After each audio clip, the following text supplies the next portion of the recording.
Hey everyone, and welcome back to another Inspired Building Day. So, as you can see, I'm outside and it is freezing cold. But I came out here because this is very symbolic of something that I stood in, if you will, a couple of years ago. I was on a path and I was walking and I was just going through a lot in my life at that time.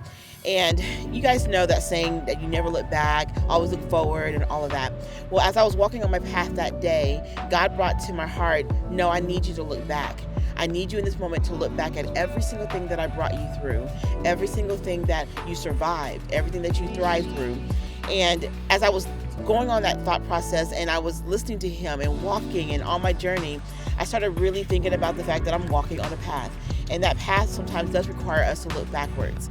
And here's something that I hope will encourage you and inspire you as you're building. There are going to be times, as we all know, that we're going to have setbacks, ups, downs, disappointments, victories, all of it in between. And although we're often trained, if you will, by this messaging out there, never to look back, I want to encourage you to actually look back. Look at what you survived through. Look at what you thrived through. Not even just look at that, but now also look at what did you do in that season? What helped you get through that season? And when God brought that to my heart, I remembered that I had to pause. I had to eliminate some things in my life. I had to step back from some people in my life. And there was an activity that he had me do. And I know it sounds kind of crazy, but I did it for 1 year and it literally got me through one of the roughest seasons of my life. He had me create what I call my survivor board.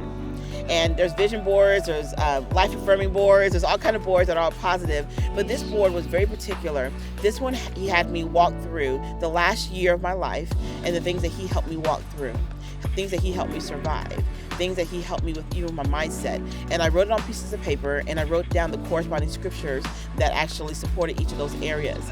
And what I did is I put it up in my office. And every day in that year, I looked at that board and I thanked him and I was grateful for everything that I survived. And it reminded me that oftentimes we may not have a ton of people around to support you. And I'm not gonna lie, I do have people in my life that do.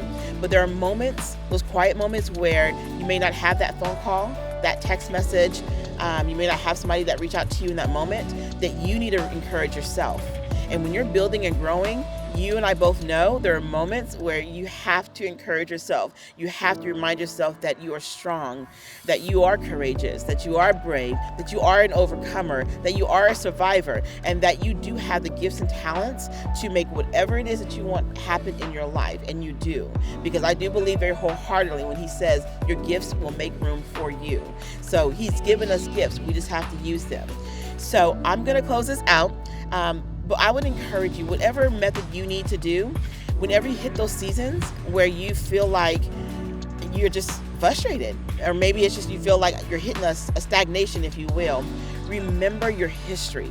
Remember that you have thrived. You have survived. Remember that you have overcome. Remember moments that you were victorious. Remember all those moments, and remember, more importantly, what you were doing in those moments. And then find your way back to those moments and recreate them now, okay? So I hope you have an amazing, amazing day, and just remember that you have a history of surviving and thriving.